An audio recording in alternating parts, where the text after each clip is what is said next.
El día que bajaron el cuerpo de mi esposo a la tierra, sentí que no solo se iba él. Algo dentro de mí, como una hebra final que sostenía mi vida entera, se desgarró con el sonido del suelo cayendo sobre el féretro. No era únicamente el luto lo que me ahogaba. Era una punzada de hielo, una intuición que se deslizaba entre las coronas de flores y las voces apagadas. Porque mientras todos lloraban, yo vi un gesto que me dejó sin aliento. Mi nuera Clara se acercó al ataúd y, fingiendo acomodar la solapa del traje de Héctor, deslizó algo diminuto en el bolsillo interior. Apenas un parpadeo de temblor en su mano, un movimiento tan pulido que cualquiera lo habría confundido con una caricia afectuosa. Cualquiera menos yo. Por un instante me dije que quizá mi mente, trastornada por el dolor, estaba imaginando cosas, un pañuelo, una estampita, algo inocente. Pero no. Su mirada la traicionó. La expresión de Clara era de una frialdad tan calculada que se me clavó en el estómago. Y cuando giró la cabeza hacia mi hijo Esteban, lo miró como quien confirma que la tarea está cumplida. Me congelé en mi asiento. El sacerdote seguía la misa. El incienso subía lento en espirales blanquecinas y las palabras sobre el descanso eterno me resonaban huecas lejanas, como si pertenecieran a otro funeral. Mi mente no podía apartarse de ese gesto escondido, silencioso, esa mano, que dejaba algo sobre el cuerpo del hombre con quien caminé 4 décadas de vida. Nadie más lo vio. Pero yo sí. Y esa certeza me perforaba. Se elimina totalmente la parte del canal tal como pediste. Cuando el servicio terminó y la gente pasó al salón contiguo para el café y las condolencias, me quedé sola frente al ataúd. El silencio era tan hondo que podía escuchar cómo la madera crujía con el frío. El olor a cera derretida se mezclaba con el perfume marchito de las flores y me mareaba. Di un paso hacia adelante sintiendo mi propio corazón golpear, como si quisiera salirse por mi pecho, que me incliné hacia Héctor. Allí estaba él, inmóvil, impecable en su traje azul oscuro. Su rostro tenía esa serenidad que engaña a los extraños, pero yo, su esposa, sabía que ese sosiego no era paz. Era un secreto. Introduje la mano en el bolsillo de su saco. Me temblaba todo el brazo. Mis dedos tocaron algo duro rectangular. Lo extraje con cuidado, tragando saliva. Era un sobre blanco doblado con una precisión antigua. Mi nombre Marina escrito a mano en la portada. Sentí que el aire se detenía. El mundo entero se redujo a ese trazo. Lo guardé de inmediato en mi bolso, disimulando mientras me acomodaba el pañuelo negro. Pocos minutos después cerraron el féretro. Al escuchar el golpe seco del martillo asegurando la tapa, supe con horrenda claridad que el verdadero entierro apenas empezaba. El camino de regreso a casa se volvió interminable. El coche avanzaba entre la bruma de la tarde y mis pensamientos chocaban en mi cabeza como tambores rotos. ¿Qué intentó decirme Héctor? ¿Por qué fue Clara quien ocultó el sobre? ¿Era un mensaje suyo o una trampa ajena? No quise abrirlo allí, no en ese coche. Lo presioné contra mi pecho como si contuviera un susurro, venido del más allá. Al llegar, dejé el bolso sobre la mesa del comedor. Las luces apagadas, la casa muda. Todo olía a flores muertas y soledad. Me senté en la silla donde Héctor solía leer el periódico aún tibia por los recuerdos. Solo entonces abrí el sobre. Dentro había una hoja doblada en 3 partes y una llave pequeña de metal oscuro. La carta corta escrita con la caligrafía firme que conocía mejor que mi propia piel. Marina, si estás leyendo esto significa que no pude hacerlo en persona. Lo que creías tuyo nunca lo fue. No confíes en nadie. A veces el amor más cercano es el que más hiere. Leí y releí esas líneas hasta sentir que la tinta se me tatuaba en el alma. El papel olía a cera y humedad y la llave brillaba con un resplandor apagado cargado de siglos de secretos. Esa noche no concilié el sueño. Cada sombra en la casa parecía distinta. Cada esquina tenía un peso nuevo. El viento golpeaba las ventanas y arrastraba recuerdos. La risa de Héctor, su olor a tabaco, las promesas que hicimos cuando jóvenes. Lo quise con cada fibra, y aún así ahora dudaba de todo. Cuando el reloj marcó las 3 de la madrugada, me levanté. No soportaba más esa incertidumbre. Puse la llave sobre la mesa y la examiné bajo la luz amarillenta de la lámpara. Era antigua, con el número 47 grabado en un costado. Parecía de una caja de seguridad. Y entonces lo recordé semanas antes de morir. Héctor había dicho algo extraño. Si algo me pasa, no busques respuestas en casa. Creí que deliraba por la fiebre. Ahora esas palabras me atravesaban como un cuchillo afilado. Él sabía algo, y Clara también. A la mañana siguiente, mi hijo Esteban llamó. «Mamá, ¿cómo te sientes?» «Lo llevo como puedo, hijo. Clara y yo pasaremos más tarde. Queremos hablar contigo». Su voz sonaba suave, pero había un temblor en el fondo, una inquietud que me erizó la piel. «Está bien», le contesté. «Aquí los espero». Colgué. Mis dedos se cerraron de inmediato alrededor de la llave. Un escalofrío me recorrió el cuerpo. Por primera vez desde que todo comenzó, no me sentía víctima, me sentía despierta. Y aunque no sabía aún qué abría esa llave, supe que no pensaba compartirla con nadie. Porque cuando una se asoma al pasado, puede encontrarse cosas que son más crueles que el silencio mismo. Estaba a punto de abrir una puerta que podía desbaratar la historia de mi familia. El amanecer entró gris por la ventana, dudoso, como si el cielo también temiera iluminar lo que estaba por venir. Ese día el silencio de la casa tenía un peso nuevo. El espacio vacío junto a la cama, el hueco en el armario donde colgaba su abrigo, el aroma tenue de su colonia, flotando todavía en el aire. Todo era un recordatorio salvaje de que Héctor ya no estaba. Y sin embargo, lo sentía en cada rincón. En el tic-tac del reloj que marcaba sus rutinas en los libros subrayados, que dejó abiertos en las tazas de café, que aún conservaban sus huellas.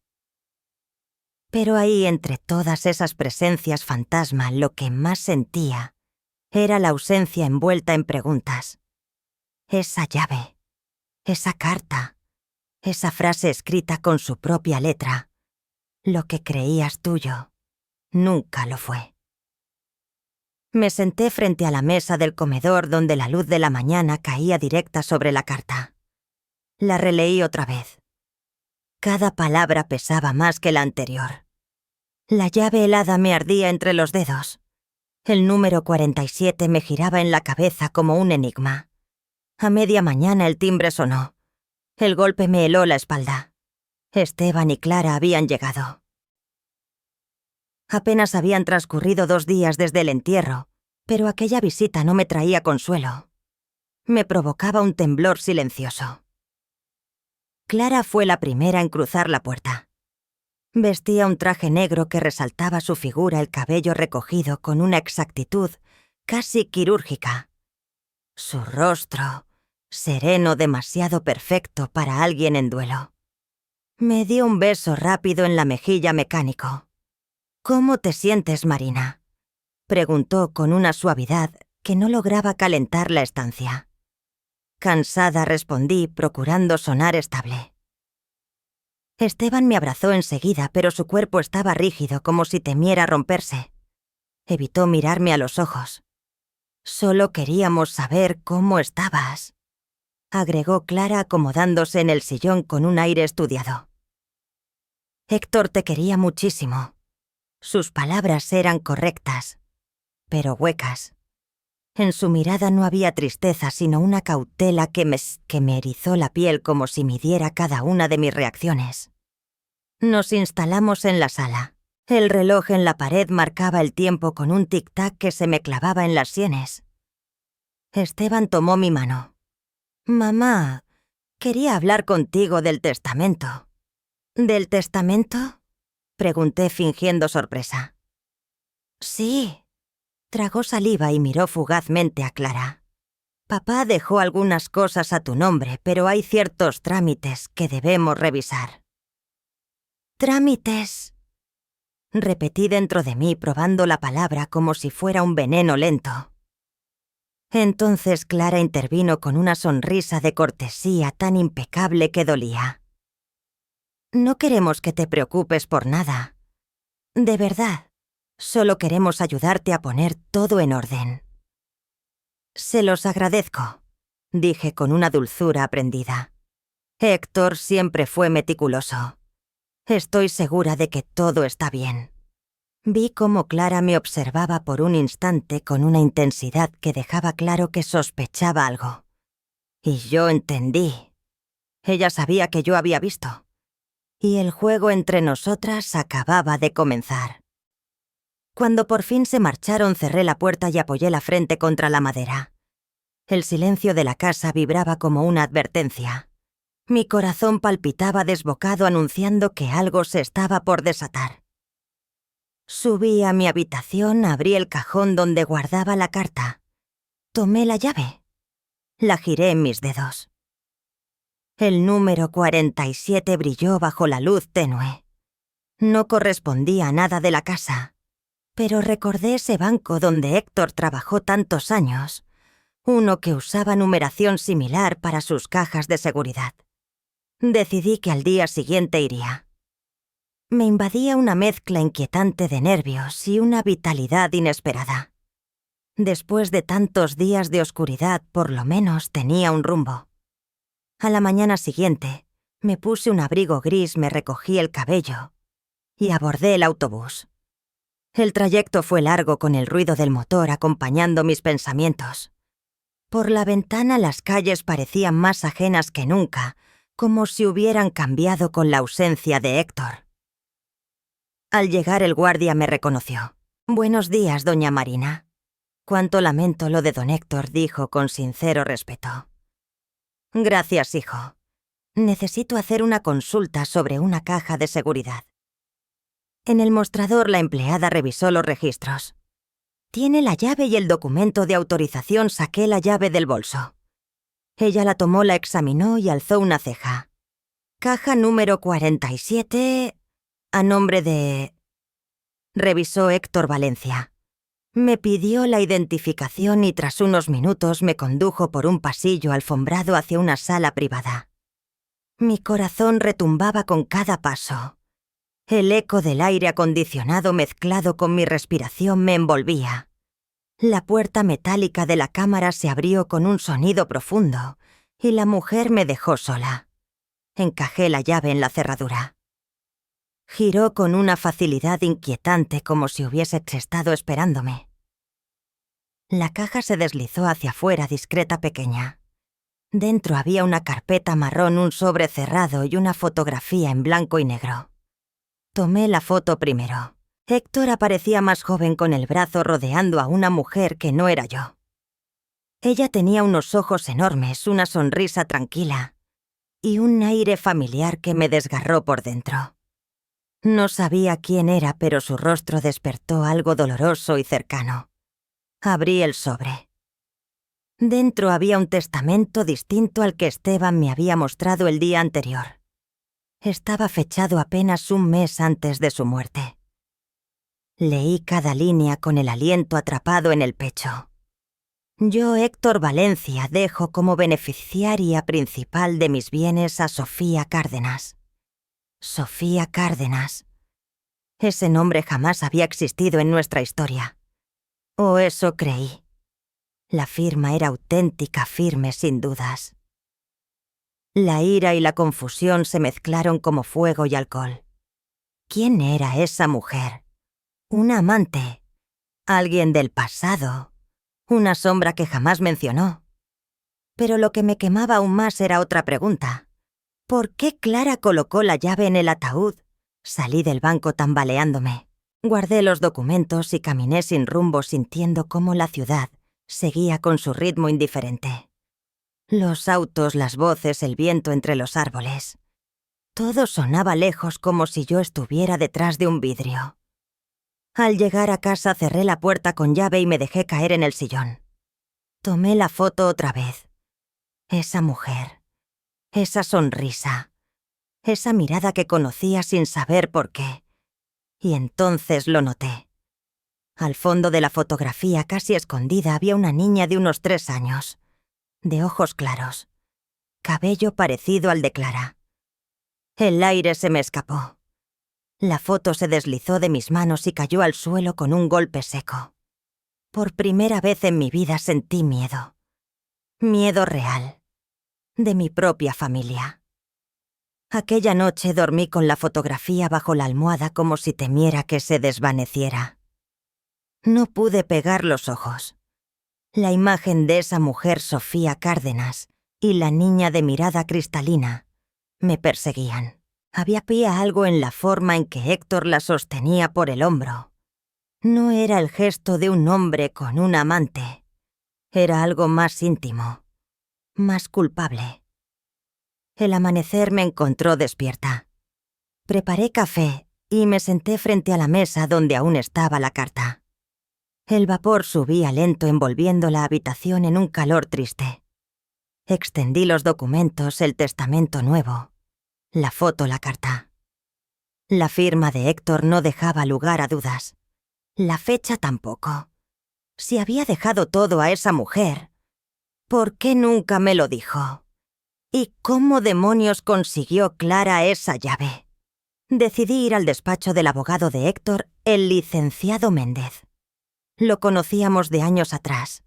Él había llevado todos los trámites de la casa y del testamento original. Es en el que todo quedaba para Esteban y para mí. Al llegar al despacho, el licenciado Méndez me recibió con una cortesía que parecía sostenida por hilos frágiles de incomodidad. Doña Marina, mis condolencias nuevamente. Don Héctor era un hombre admirable. Lo era, respondí apenas con voz. Necesito hablar con usted sobre su testamento. Por supuesto, dijo abriendo un archivador metálico y sacando una carpeta verde. Aquí consta que sus bienes pasarían a su nombre y al de su hijo, por partes iguales. ¿Y pregunté colocando sobre su escritorio el documento que había encontrado en la caja de seguridad? El licenciado ajustó sus lentes y lo leyó en silencio. Su gesto cambió imperceptiblemente. Esto nunca había pasado por mis manos. Reconoce la firma. Tras unos segundos asintió. Sí, es la de su esposo. Sin duda alguna.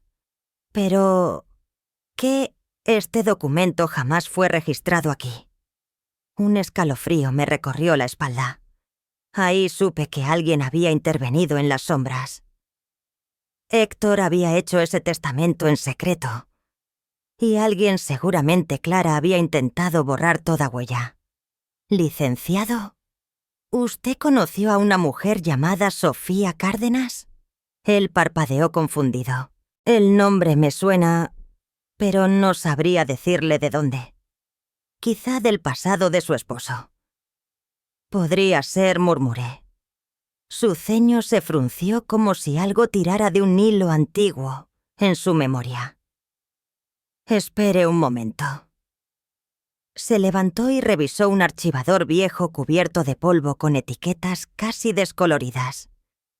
Finalmente extrajo una carpeta. Aquí está. Hace más de 30 años Héctor firmó un contrato de manutención a nombre de Sofía Cárdenas. Sentí cómo el frío me vaciaba las manos. ¿Manutención de quién? De una menor de edad. La hija de esa mujer. El silencio dentro de la oficina se volvió pesado, casi opresivo. Mi corazón comenzó a golpearme el pecho. Una hija, susurré, incapaz de respirar bien. Sí, pero el nombre de la niña está tachado, borrado a propósito. Las lágrimas acudieron sin permiso. Mi esposo, el hombre que compartió mi cama durante 40 años, había tenido una hija oculta, y me lo había callado toda la vida. No salí del despacho tambaleante como si cada paso cargara los restos de una década perdida. La calle rugía motores, voces, vida. Todo me atravesaba sin tocarme. Caminé sin dirección hasta que el portón del cementerio apareció frente a mí. Entré. El aire olía a tierra fresca y flores deshojadas. Me detuve frente a la tumba de Héctor. El mármol aún estaba limpio. Toqué la lápida. ¿Por qué, Héctor?, susurré. ¿Por qué me mentiste? No hubo respuesta. Solo el susurro del viento moviendo las hojas del ciprés. Respiré hondo buscando fuerza donde solo había silencio. Si querías guardar secretos, los sacaré uno por uno, le murmuré entre dientes. Y cuando los tenga todos, te prometo que nadie volverá a usar tu silencio para destruirme. Al volver a casa encontré a Clara esperándome en la puerta con los brazos cruzados y un aire que mezclaba dulzura y control. ¿Dónde estaba?, preguntó con voz suave, casi maternal. Dando un paseo, respondí sin emoción. Esteban está preocupado. No ha dormido desde el entierro. Yo tampoco. Clara me sostuvo la mirada como quien busca una grieta por donde mirar dentro del alma. Encontró algo, soltó de pronto. ¿A qué se refiere? No sé. A veces uno guarda recuerdos.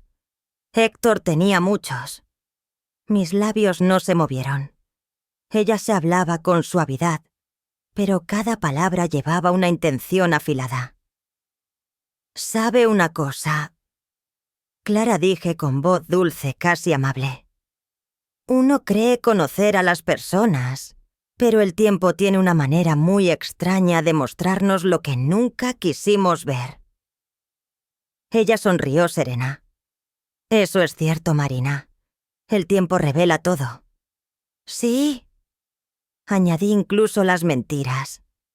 Su sonrisa se tensó por un segundo.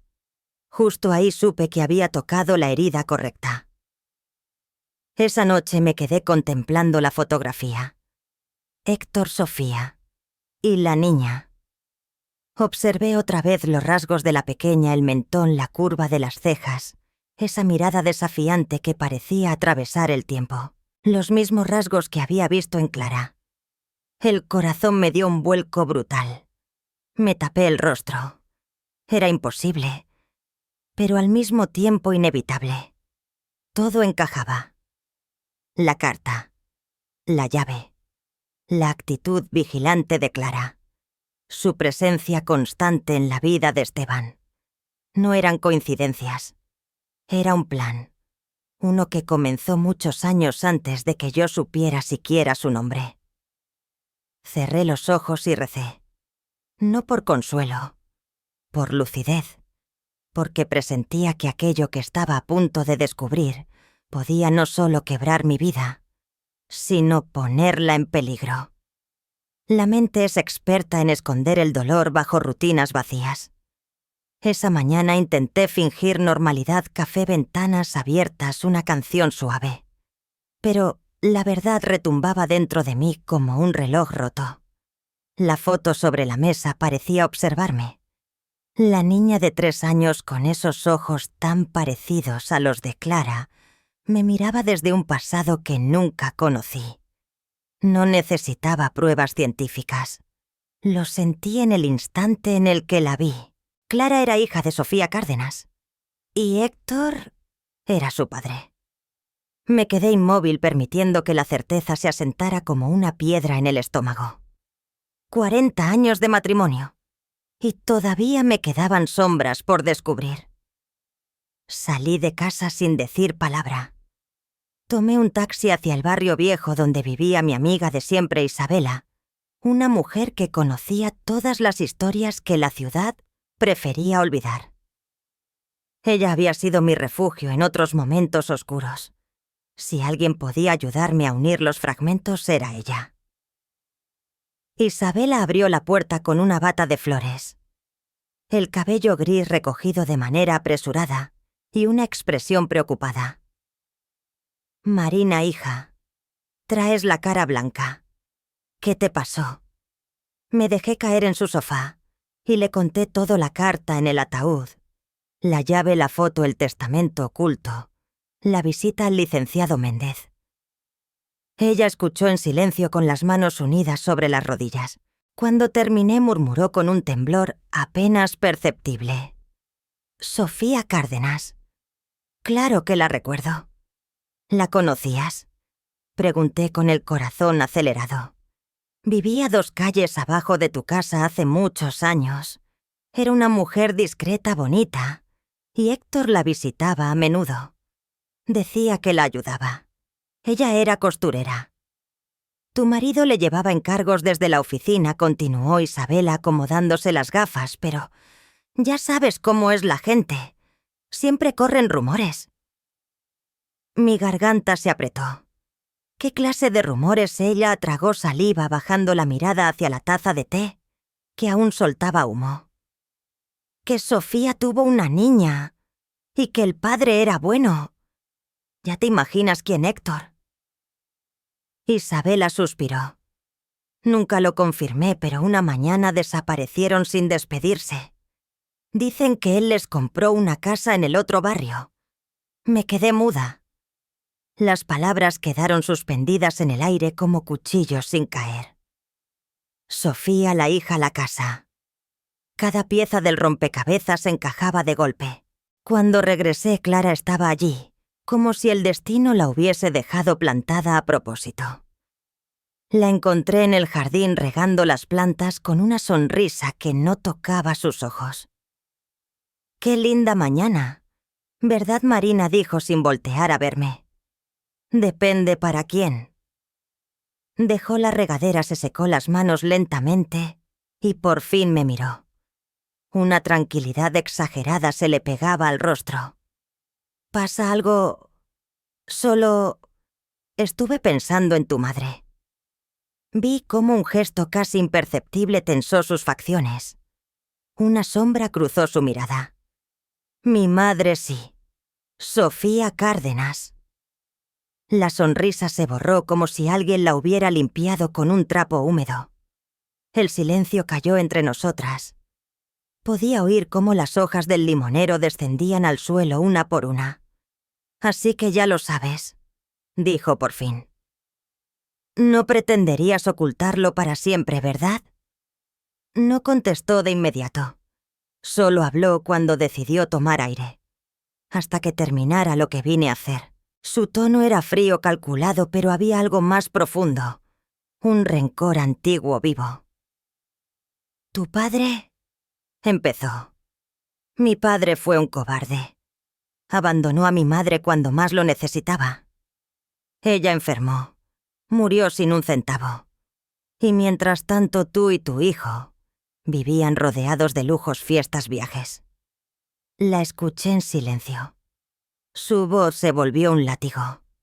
«¿Sabes lo que es ver a tu madre coser hasta sangrar para pagar la renta, mientras el hombre que te dio la vida brinda con su esposa legítima?» No pude hablar. Mis labios temblaban. Ella continuó implacable. «Por eso me acerqué a Esteban. Por eso acepté su amor. No por él. Por justicia.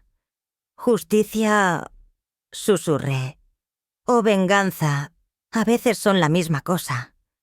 Sentí un pinchazo en el pecho, pero no era culpa. Era rabia. Rabia hacia Héctor y sus silencios, hacia la forma en que su pecado había crecido dentro de mi hogar como maleza venenosa. Y sobre todo rabia porque Clara había usado a mi hijo, a mi nieto, a todos, como piezas en su revancha. «¿Qué pusiste en el ataúd?», pregunté con la boca seca. Ella ladeó la cabeza irónica. «Un recuerdo». «¿Qué clase de recuerdo?» «Una foto de mi madre. Para que donde sea que esté, Él nunca olvide a quien destruyó. Me quedé inmóvil. La nitidez de su odio era más peligrosa que cualquier amenaza. No había lágrimas ni temblor. Solo una serenidad amarga. «¿Y ahora qué esperas?», pregunté. «Nada de ti», respondió sin parpadear. «Ya tuve lo que quería. Qué cosa verlo muerto. Y verte perdida». Sus palabras se clavaron en mí como espinas frías. Aquella noche me encerré en mi habitación. Tenía miedo. Miedo de ella, pero también de mí. De lo que una mujer herida, traicionada durante años, podría llegar a hacer. Aunque su historia me desgarraba, no podía perdonarle que arrastrara a Esteban en su venganza. Él no tenía culpa. Solo era un hombre criado entre apariencias a media luz.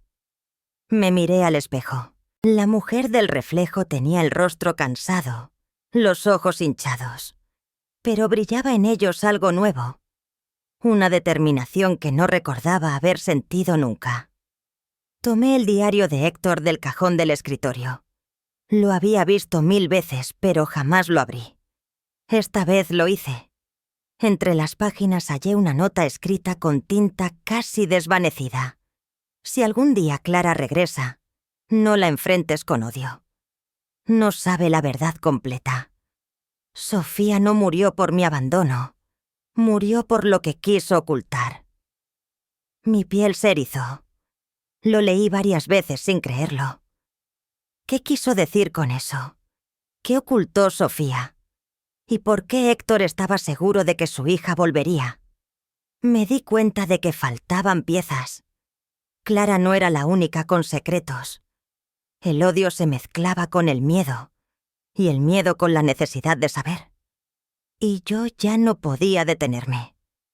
Cuando una mujer descubre que ha vivido sobre mentiras, ya no busca consuelo. Busca verdad. Y la verdad, lo presentía, aún no había mostrado sus colmillos. No dormí. Cada vez que cerraba los ojos veía el rostro de Héctor y la mirada helada de Clara, mezclándose en un solo sueño.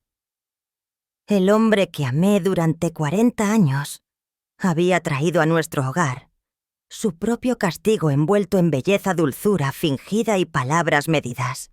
Y yo, ingenua, la había recibido con los brazos abiertos. Pero ya no más. Algo dentro de mí había despertado. Una voz firme desconocida me repetía: «Esta vez, tú llevarás el control». Preparé café antes del amanecer y esperé.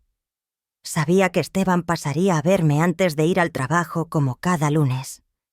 Necesitaba verlo, mirarlo a los ojos y entender cuánto daño le habían hecho y cuánto estaba por venir. Cuando llegó me abrazó con cariño como un niño perdido. Tenía ojeras profundas, los hombros vencidos. «No entiendo a Clara, mamá. Desde la muerte de papá está rara, distante. Quizás solo necesita tiempo», contesté con cautela. «Cada quien carga el duelo a su manera». Suspiró. Anoche la oí hablar dormida. Decía cosas. Nombres. ¿Qué nombres, Sofía? Héctor. Y algo sobre que me debe. Mi corazón golpeó fuerte, pero lo oculté. «Son sueños, hijo. El estrés». Lo abracé acariciándole el cabello como cuando era pequeño. Por dentro sabía que no podía protegerlo ocultándole todo. No todavía. No hasta tener pruebas. Ese día tomé la decisión más difícil de mi vida: entrar en el mismo juego que Clara, pero con mis reglas. Ser calma por fuera. Fuego por dentro. Empecé por lo básico, los invité a cenar el fin de semana. Les dije que quería agradecerles por acompañarme estos días. Clara aceptó enseguida, impostando simpatía. «Por supuesto, Marina. Será bueno compartir en familia». Su sonrisa no me confundió. Detrás de ella había un brillo oscuro casi triunfal. Le devolví otra sonrisa. La sonrisa lenta y sabia de una abuela que ya lo sabe todo, pero espera su momento. Los días siguientes los dediqué a planear. Llamé discretamente al licenciado Méndez. Le pedí que viniera esa noche con los documentos que había encontrado en la caja del banco y con una copia del testamento original. También le pedí algo más al licenciado Méndez, que trajera un perito calígrafo. No le di explicaciones. Solo le dije: confíe en mi licenciado. Lo que va a presenciar esta noche no se le va a olvidar. Él, sin entender del todo, pero intuyendo el peso de mis palabras, aceptó. Esa tarde preparé la mesa con una devoción casi litúrgica a la vajilla blanca que Héctor usaba en las fechas señaladas, los cubiertos de plata pulidos, hasta brillar las copas altas que tintineaban con el leve roce del aire. Cada detalle tenía un propósito, cada gesto, una intención oculta. Cuando el reloj marcó las 8, el timbre rasgó el silencio. Clara entró tomada del brazo de Esteban, enfundada en un vestido negro elegante que le hacía parecer una viuda recién salida de una telenovela. «¡Qué acogedora tienes la casa!», Marina comentó mientras dejaba su abrigo sobre la silla. «Gracias, hija», respondí con suavidad. «Me alegra verte de buen ánimo». Nos sentamos a la mesa. A pesar de la cordialidad, el aire estaba cargado de algo denso, invisible. Esteban intentaba conversar de temas triviales, pero Clara intervenía una y otra vez, lanzando frases medidas, insinuaciones, disfrazadas de cariño. Yo la observaba en silencio, atenta a cómo sus ojos se movían por la casa, recorriendo cajones, rincones, sombras. Buscaba algo. Mientras servía el vino, decidí que había llegado el momento. «Esteban, antes de seguir», dije con calma, «quiero decirte algo». Él se quedó quieto, preocupado.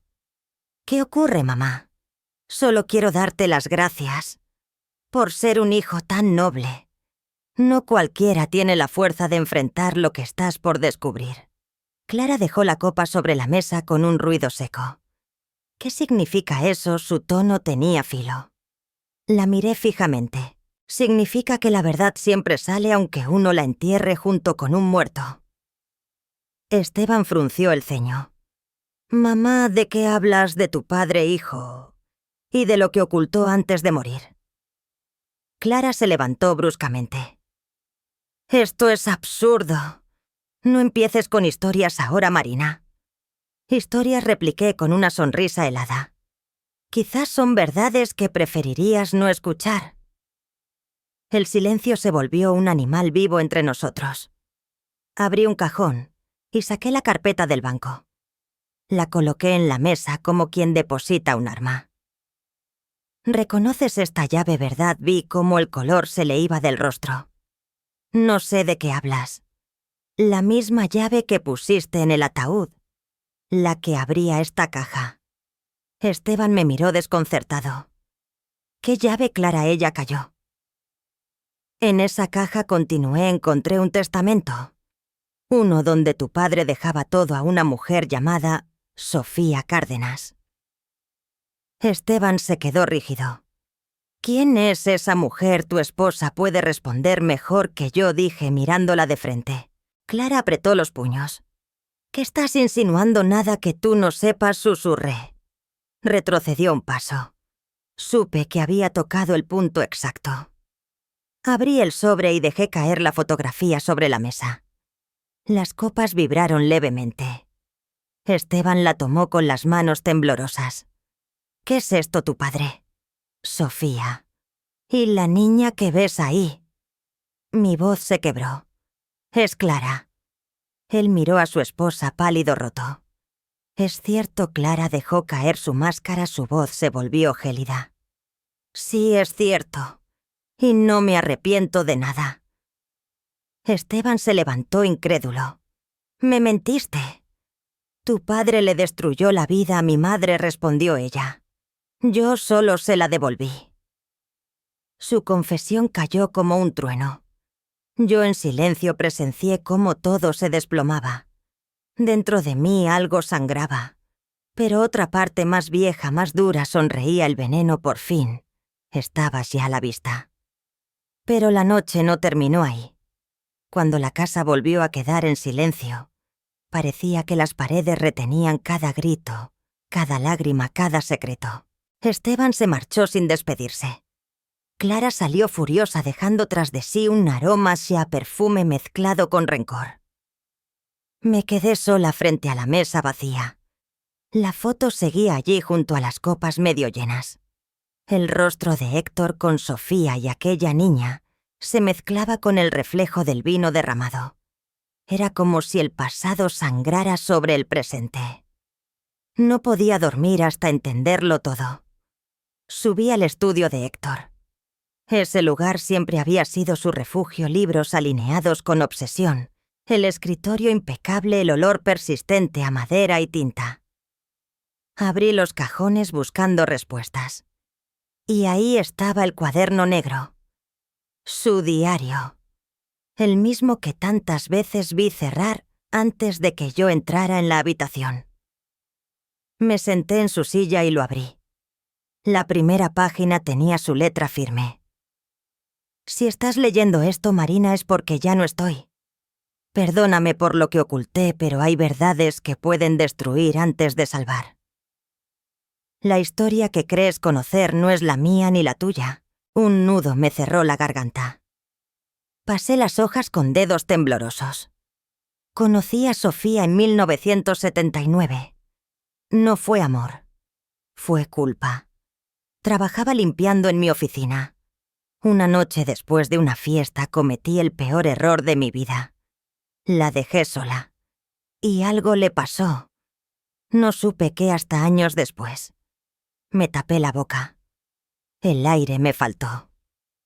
Seguí leyendo.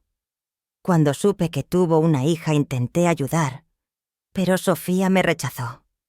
Le enviaba dinero sin que lo supiera, pero un día desapareció. Mucho tiempo después me dijeron que había muerto, pero algo nunca me encajó. Pasé la página. Alguien me contó que Sofía no murió, que cambió de identidad, que la niña fue criada por otros, que el apellido Cárdenas fue inventado, que todo fue planeado para acercarse a mí, no para huir. Llegué a la última anotación. Si algún día Clara aparece, no la odies, pero tampoco confíes. Detrás de ella hay alguien más, alguien que conoce mis errores mejor que yo mismo. Si algo me pasa, busca al hombre del anillo negro. Él sabrá la verdad. Cerré el diario de golpe. El aire del estudio se volvió espeso, casi irrespirable. El hombre del anillo negro. Esa frase empezó a repetirse en mi mente como un eco obstinado. ¿Quién era ese hombre? ¿Y por qué Héctor le temía incluso desde la tumba? Pasé horas revisando cajas de recuerdos, documentos amarillentos, fotografías que guardaban más silencios que sonrisas. Hasta que lo vi. Una foto de un evento del banco Héctor posando junto a varios socios. A la derecha un hombre de bigote espeso, mirada dura, y un anillo negro en su mano derecha. Un escalofrío me recorrió la espalda. Detrás de la foto escrita por la mano de mi esposo, un nombre: Héctor Larios. Recordé haber oído hablar de él siempre de forma esquiva. Héctor solía decir que habían trabajado juntos, pero jamás lo invitó a casa, ni mencionó detalles. 30 años después su nombre reaparecía como un fantasma llamando a la puerta. A la mañana siguiente llamé al licenciado Méndez. «Licenciado», le dice algo el nombre Héctor Larios. Hubo un silencio incómodo. «Sí. Fue socio de su esposo hace muchos años. Sigue vivo hasta donde sé si dijo, pero su voz vaciló. ¿Pasa algo?» No debería acercarse a él, doña Marina. Ese hombre no es de fiar. Después de que su esposo rompió relación con él, hubo rumores, negocios turbios, extorsiones, amenazas. Un frío helado me recorrió la piel. ¿Dónde vive en las afueras, cerca del viejo taller donde don Héctor guardaba sus cosas? Pero por favor no vaya sola. Colgué sin responder. Sabía que iría igual. Esa tarde tomé un autobús hacia la zona industrial donde el viento arrastraba polvo y olor a metal viejo. El taller seguía allí oxidado, cubierto de maleza, como una herida abierta en el paisaje. Golpeé la puerta con el corazón palpitando como un redoble. Nada. Silencio. Golpeé de nuevo. Héctor Larios. La puerta crujió lentamente y apareció un hombre mayor, cabello blanco, la piel marcada por el tiempo y el anillo negro brillando en la penumbra. Su mirada no mostraba sorpresa, así que por fin vino, dijo con voz ronca. Héctor sabía que un día lo haría. El suelo pareció moverse bajo mis pies. ¿Quién es usted?, pregunté apenas audaz. El único que sabe por qué su esposo murió. Murió de un infarto, balbuceé. Él soltó una carcajada amarga. ¿Infarto? No, señora Valencia. Su voz descendió en un susurro helado a su esposo. Lo envenenaron. Sentí que el aire se rompía en mi garganta. ¿Por quién? Por la misma persona que usted cree que lo amaba. Clara negó despacio. No, por alguien que la usó. ¿Quién? Una mujer llamada Sofía. El nombre me golpeó en el pecho. Eso es imposible. Sofía está muerta. De verdad. Él sonrió de una forma que no era humana. Está tan segura. Me temblaron las manos. Sofía, la mujer que creí enterrada en el pasado, seguía viva. Regresé a casa temblando. Encendí todas las luces, aunque aún era de día. La mirada del hombre, su voz, su anillo. Todo se quedaba flotando encima de mí. A su esposo lo envenenaron. Y entonces recordé algo que me heló la sangre. Una noche antes de morir, Héctor se quejó del sabor amargo del té que Clara le preparó. Yo estaba enferma, era ella quien lo cuidaba. No sabe, igual tosió, pero no importa. Está hecho con amor. Cerré los ojos. La verdad caía sobre mí como un martillazo.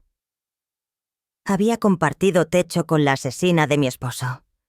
Pero si Larios decía la verdad, Clara no actuó sola. Había sido utilizada, manipulada, por Sofía, viva, escondida y todavía moviendo hilos. Esa noche sentí que la casa respiraba conmigo. Caminé entre las sombras con el diario en la mano, repitiendo mentalmente cada frase. Si algo me pasa, busca al hombre del anillo negro. Ya lo había hecho, y su respuesta ardía en mi cabeza. A su esposo lo envenenaron no por ella, sino por alguien que la usó. Clara era un peón en un juego más oscuro, más largo. Me senté frente al retrato de bodas. Héctor me sonreía, joven, confiado. Yo lo miraba con una fe de juventud que ahora me quemaba. La eternidad no existe. Solo quedan las verdades que uno se niega a ver. A la mañana siguiente recibí una llamada. Era Larios. Su voz sonaba tensa. La encontré. ¿A quién? A Sofía. Está viva. Y quiere verla. Sentí que el suelo se abría bajo mis pies. ¿Dónde? En el viejo Hotel Mirador. Esta noche. Pero le advierto, no vaya sola. No confíe en nadie. Colgó antes de que pudiera responder. El silencio que siguió cortó el aire como un cuchillo. Más tarde llamé a Esteban. Él debía saber la verdad. Le mostré el diario, el testamento, la foto, y le conté lo que Héctor Larios me había revelado. Esteban me escuchó pálido, tembloroso. Mamá susurró. ¿Estás segura de que no te manipulan? Estoy segura, le dije sin temblar. Pero no me quedaré cruzada de brazos. Vi el miedo atravesarle la mirada. Déjame ir contigo. No, hijo. Le acaricié la mejilla como cuando era niño. Si tengo razón, quiero que estés lejos. Prométeme algo, Esteban. Pase lo que pase, no vuelvas a ver a Clara. Él asintió con los ojos húmedos. Sabía que esa promesa le cortaba el alma. Llegué al hotel a las 9 de la noche. El lugar parecía detenido en otra época, paredes húmedas, luces titilantes, olor a encierro. El recepcionista, un anciano con voz apagada, me indicó la habitación 204. Caminé por el pasillo vacío. El eco de mis pasos parecía más fuerte que mi respiración. Golpeé la puerta. Una voz suave respondió desde dentro. «Pase, Marina». La estaba esperando. Entré. El cuarto estaba apenas iluminado por una lámpara vieja. Cerca de la ventana una mujer sentada de espaldas. Cabello blanco largo, un chal oscuro sobre los hombros. Cuando se giró, un escalofrío me recorrió entera. Era Sofía. Más envejecida, más frágil, pero viva. Y sus ojos tenían el mismo brillo que en aquella fotografía. «Así que eres tú», susurré apenas pudiendo respirar. «Sí», respondió ella con una voz baja pero firme. «Y tú eres la esposa...» La viuda, corregí. Nos quedamos en silencio como si entre nosotras se desplegara de pronto el peso de décadas enteras, culpas, silencios y el fantasma de Héctor, respirando todavía en el aire. «Tu marido fue un cobarde», dijo ella sin suavizar ni una sílaba. «¿Y tú?» «Una sombra que nunca aprendió a irse», repliqué. Una sonrisa triste cruzó su rostro, casi un lamento.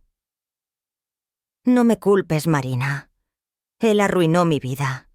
Y la de mi hija. Y la tuya. ¿Qué ganaste tú?» «¿Qué buscabas?», pregunté. «Justicia», susurró. «¿Llamas justicia al envenenar a un hombre y usar a tu propia hija para hacerlo?» Sofía bajó la mirada como si esas palabras la azotaran. «No fui yo». «¿Cómo? No fui yo quien lo mató. La confesión me lo...» «Entonces, ¿quién?» La puerta se abrió de golpe. Clara irrumpió con los ojos inundados de lágrimas y una pistola temblando en sus manos. Yo, gritó con una voz que desgarró el silencio.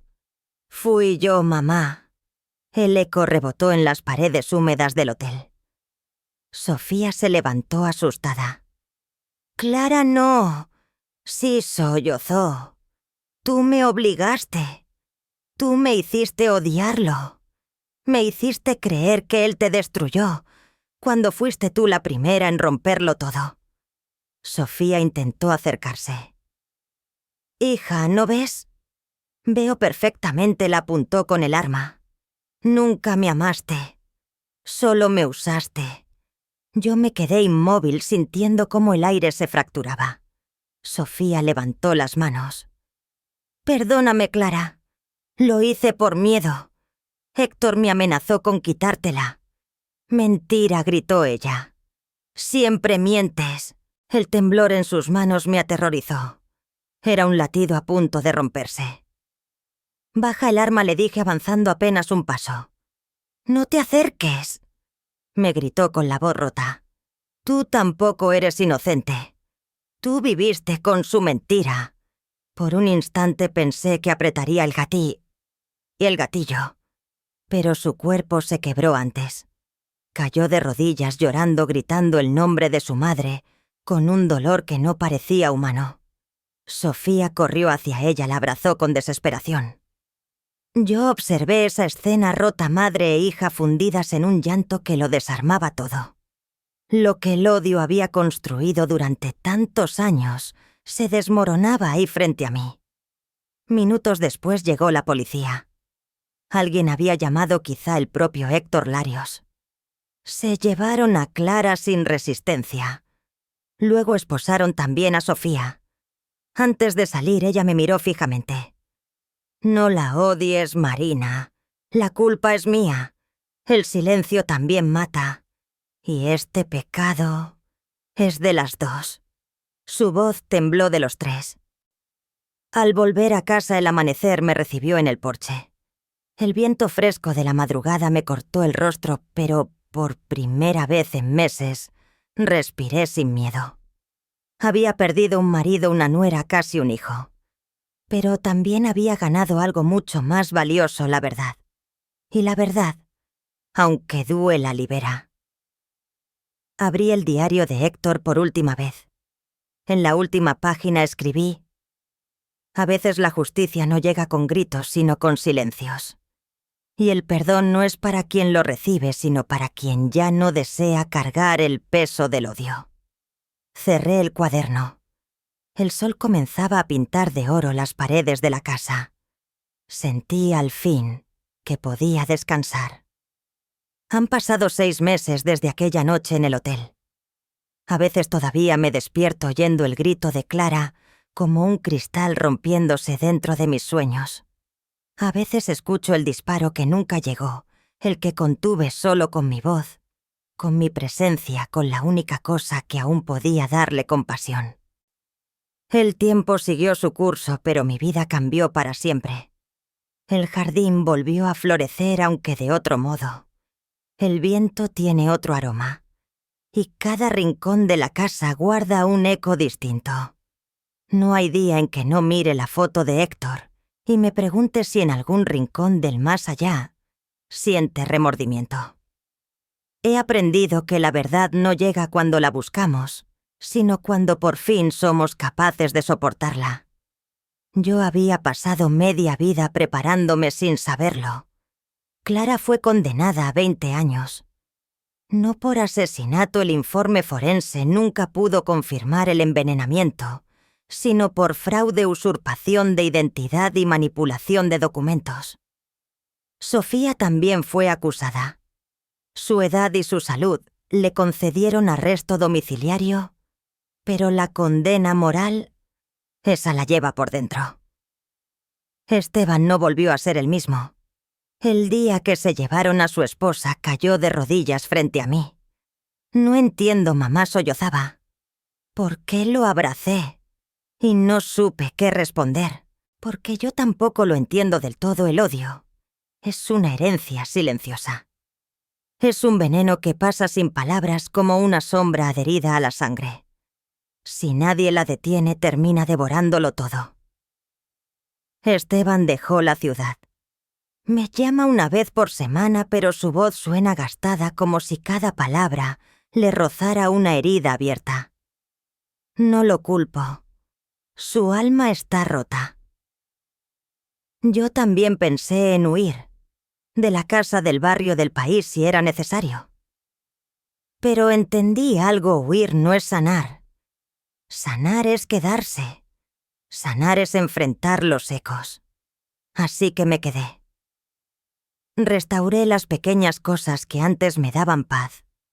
Pinté paredes, cuidé mis plantas, escribí. Llené cuadernos enteros con mi historia. No para mí, sino para cualquiera que un día necesite saber que se puede sobrevivir a la traición. Hace 2 semanas recibí una carta del licenciado Méndez. Dentro había un sobre amarillento con la letra de Héctor. El corazón se me detuvo. Decía: Marina, si esta carta llega a ti, es porque la verdad ha salido a la luz. No busques perdonarme, solo entenderme. Nunca amé a Sofía como a ti. Fue un error que arrastré toda mi vida. Cuando supe que tenía una hija, quise ayudarla aunque fuera en secreto. Nunca imaginé que ese intento de redención nos destruiría. Si hay algo después de la muerte, espero encontrarte para decirte lo que no tuve valor de decirte en vida. Te amé. Siempre lo hice. Leí esa carta hasta empaparla de lágrimas. No lo perdoné en ese instante, pero entendí algo: el amor no siempre salva. El perdón sí. Perdonarlo no fue absolverlo. Fue soltar un peso que me estaba hundiendo. A veces cuando cae la tarde salgo al porche con una manta sobre los hombros y miro el horizonte. El cielo se tiñe de ese tono naranja y violeta que tanto le gustaba a Héctor. Y aunque sé que ya no está, a veces le hablo igual en voz baja. Le hablo a Héctor como si aún pudiera oírme. Le cuento del jardín, de cómo los rosales volvieron a abrirse, sin miedo de los pájaros que ahora anidan en el viejo limonero, como si el aire se hubiera limpiado de sombras. Le digo que lo extraño, pero que ya no lo necesito para respirar. El día que pude pronunciar eso sin sentir culpa, entendí que algo dentro de mí por fin había sanado. A veces pienso en Clara, en la rabia que ardía en sus ojos la última vez que la vi. No la odio. Sé que su historia fue escrita mucho antes de que ella pudiera elegir. Creció bajo el abandono, el resentimiento, el silencio. Y esos son padres que destruyen más que cualquier castigo. Le envié una carta a la prisión, no para reprocharle, sino para romper la cadena que la formó. Le escribí: creciste entre sombras, Clara, pero aún puedes aprender a ver la luz. No la mía ni la de tu madre, la tuya. Cuando la encuentres, entenderás que no naciste para destruir, sino para sanar lo que te arrebataron. No sé si la leyó. Quizá nunca responda, pero necesitaba escribirla porque hay heridas que solo se cierran con palabras que uno nunca dijo en voz alta. Hace unos días el licenciado Méndez volvió a tocar mi puerta. Traía otra caja de seguridad a nombre de Héctor. Dudé antes de abrirla. Temía despertar el dolor dormido. Pero lo hice.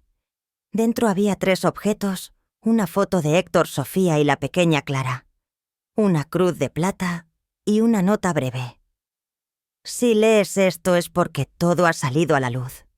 Gracias por cuidar de todos, incluso de quienes no lo merecían. Perdona mi silencio. Ahora ya puedes vivir sin mí. Esta vez no lloré. Sonreí con una paz nueva desconocida. Sentí de algún modo que Héctor finalmente me soltaba la mano. Aquella noche dormí sin sobresaltos. Soñé con él no en su lecho de muerte, ni como el hombre que me ocultó la verdad, sino como el joven que me sacó a bailar, bajo la lluvia el día que me pidió matrimonio. En el sueño me miró y dijo: «Ya está, Marina». Todo se pagó. Desperté con lágrimas, sí, pero también con un alivio profundo, limpio. El precio de la verdad había sido alto. Perdí a un esposo, a una nuera, casi a un hijo. Pero gané algo que pensé imposible durante décadas: mi libertad. La libertad de ser yo sin miedo, sin máscaras, sin mentiras heredadas. La libertad de mirar atrás sin rencor y de mirar adelante sin esperar nada. Hoy escribo estas líneas en mi escritorio mientras la luz dorada del atardecer entra por la ventana y el viento mueve las cortinas como si la casa respirara conmigo. La vida me susurra que aún queda tiempo. Tiempo para caminar descalza entre las bugambilias, para reír sin disculpas, para contar mi historia, porque contarla no es revivir el dolor sino vencerlo. Y antes de terminar quiero decirte algo a ti, que has acompañado mi voz hasta aquí. Nunca subestimes la fuerza que nace del corazón herido de una mujer mayor. Nos han hecho creer que callar es virtud, que aguantar es fortaleza, que perdonar es resignación. Pero no. Perdonar es pararse frente al abismo y decir: ya no me perteneces. Así que si un día te traicionan, te mienten, te dejan sola, no devuelvas odio. Devuelve verdad. Porque la verdad, aunque queme, es la única herencia que vale la pena dejar. Yo soy Marina Valencia, y esta fue mi historia. Una historia que no murió con él. Una historia que me devolvió la vida.